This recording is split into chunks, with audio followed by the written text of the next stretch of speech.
bismillaahi raxmaani raxiim kusoo dhawaada warka habeennimo ee Tubsan Media oo idin hayo qodobada aad ku daawan doontaan waxaa ka mid ah iskoorimaad xoogan oo ka dhacay Kaalkacyo iyo xiisad hor leh oo caawa halkaasi laga dareemayo kulamadii xal u raadinta khilaafaadiyada maamulka Galmudug oo natiijo la'aan ku soo gabagaboobay weerar xoogan oo lagu qaaday saldhig ciidamada Kenya ay ku leeyihiin Gaarisa iyo qasaarooyin ka dhashay weerarkaasi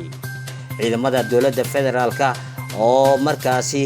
la wareegay deegaano ku yaala Shabeellaha Hoose xukuumadda federaalka Soomaaliya oo heshiis la gaartay shirkado shidaal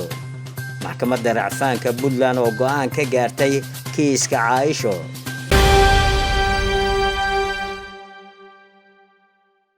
intaasi waa qodobada ugu dooran warka Tubsan Media haatanna waxaa maqli doontaan oo daawan doontaan warkaasi oo faahfaahsan balse intaasi ka hor fadlan haddii aad hadda ugu soo biirtay subscribe channelkeena si aad ula socoto muuqaalada iyo wararkii ugu dambeeyay ee markaasi dunida ka socda kooxda al-shabaab ayaa weerar xoogan ka fuliyay deegaanka Gaarisa oo markaasi saldhig ay ku lahaayeen ciidamada Kenya faahfaahin dheeraad ayaa ka soo baxaya weerar xoogan oo saacadihii la soo dhaafay dagaalyahano ka tirsan al-shabaab ay ku qaadeen saldhig ciidamada dawladda Kenya ay ku lahaayeen nawaaxiga magaalada Gaarisa ee gobolka Waqooyi Bari ee dalkaasi weerarkan ayaa waxaa xigay dagaal soconayay dhowr saacadood oo u dhaxeeyay labadaasi dhinac sida markaa oo ay xaqiijiyeen ilo dadka ay deegaankaasi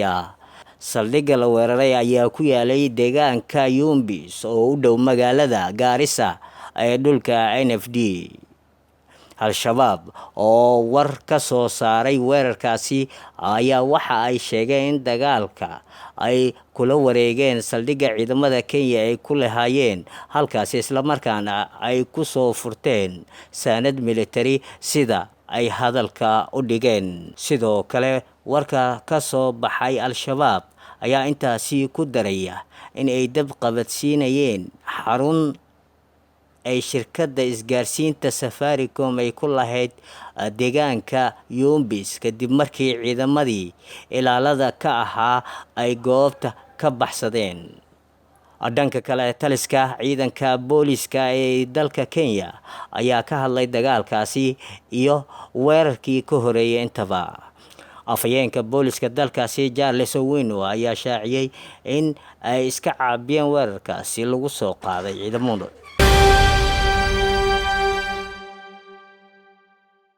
iskoorimaadiyadii ka dhacay Kaalkacyo iyo xiisadihii caawa halkaasi ka taagnaa ayaa cirka isku sii shareerayo sida laga helayo deegaanadaasi warar dheeraad ayaa ka soo baxaya israsaaseynta ka dhacday koonfurta magaalada Kaalkacyo ee xarunta gobolka Mudug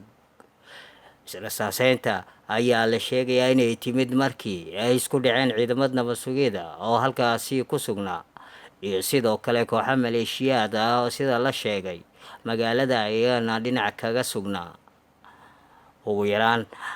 askari ayaa ku dhintay iskoorimaadkaasi halka ay ku dhaawacmeen laba kale oo dhammaan ka tirsanaa ciidamadii halkaasi ku sugnaa ma jirto weli wax war ah oo ka soo baxay maamulka degmada iyo sidoo kale Galmudug oo ku saabsan shaqaaqadaasi maalmihii dambe waxaa Kaalkacyo ka dhacay falal lid ku amniga sida dagaallo iyo dilal qorsheysan oo qaarkood loo geysanayay dad rayid ahaa oo aan waxba galabsan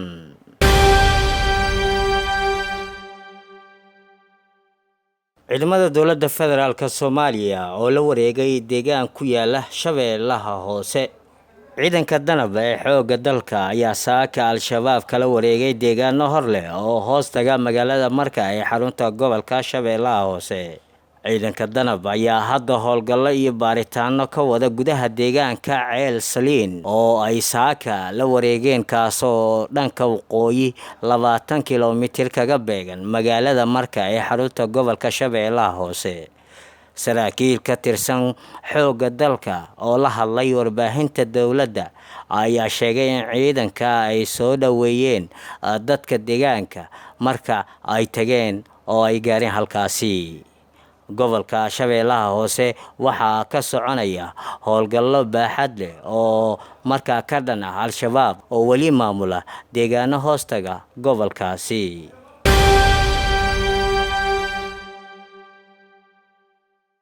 wasaaradda batroolka iyo macdanta ee xukuumadda Soomaaliya ayaa shaaca ka qaaday inay dib u soo celisay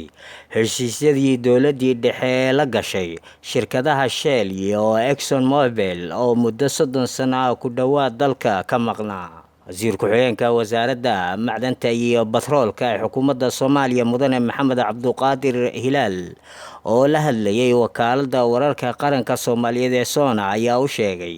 in wasaaraddu ay heshiis la saxiixatay shirkadaha caalamiga ee Shell iyo ExxonMobil kuwaasi oo haatan ka baxay xaaladihii ku qasabtay in waddanka ay kaga baxaan tan iyo burburkii dowladdii dhexe ee dalka, isagoo intaasi ku daray inay aqbaleen inay bixiyaan dhammaan xuquuqihii lagu lahaa, kuwaas oo markaa ku salaysnaa qandaraasyadii ay la galeen xilligaasi dowladdii dhexe ee dalka ka jirtay, ayagoo markaasi intaasi raaciyay inay dhowrayaan habraaca ku xusan sharciga shidaalka dalka. mudane Maxamed Cabduqaadir Hilaal ayaa sheegay in madaxda shirkadda Shell iyo ExxonMobil ay diyaar u yihiin inay ka mid noqdaan ama ay ka mid ahaadaan geedi socodka soo saaridda shidaalka Soomaaliya. shirkadda Shell iyo ExxonMobil waxaa jira qandaraasyo lala galay xilligii dowladdii dhexe ee 80-meeyadii oo la siiyey xirmooyinkaasi ayaa ayaga waxa ay ahaayeen intii dowladdii dhexe jirtay waqtiyadii heshiiska lala galay, sida ku cad inay ka shaqeeyaan soona saaraan shidaalka, laakiin dowladdii dhexe markii ay meesha ka baxday oo dhibaatadii dhacday ayaa ku baxeen duruuf ayuu yidhi wasiir ku-xigeenka macdanta iyo batroolka.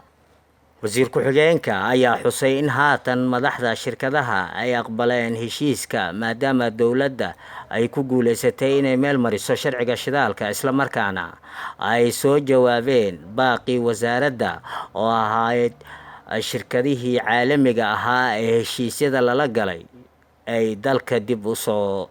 galaan oo ay ku soo laabtaan sidii shaqadooda ay u wada lahaayeen. arrintan ayaa muujinaysa in waddanka xasilooni ay ka jirto, isla markaana Soomaaliya ay u noqonayso guul u soo hoyatay, iyadoo dhammaan shirkadaha caalamiga ay haatan u baratamayaan sidii waddanka shidaal qodistooda ay qayb uga qaadan lahaayeen. heshiiska maanta ayaa wasaaradda waxaa u saxiixay wasiirka batroolka mudane Cabdirashiid Maxamed Axmed.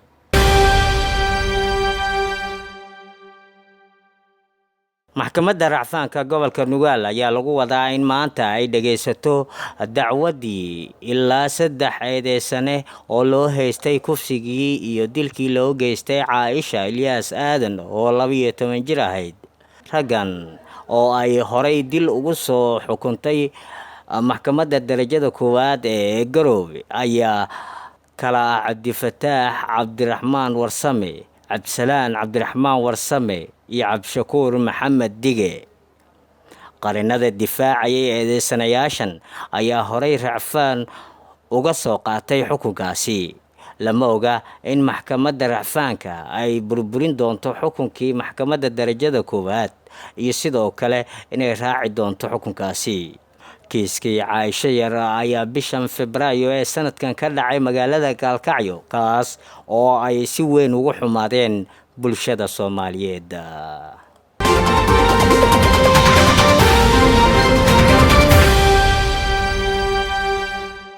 guud ahaan wararkeenii intaasi ayaa ku soo gabagabeynaynaa. dhammaan waa ku mahadsantihiin la socodka iyo daawashada warkeena. fadlan subscribe deh. warkan warka xiga intaan dib ugu kulmi doono waxaan kaga tegaynaa bahda Tubsan Media. salaamullaahi calaykum waraxmatuhu wabarakaatuhu.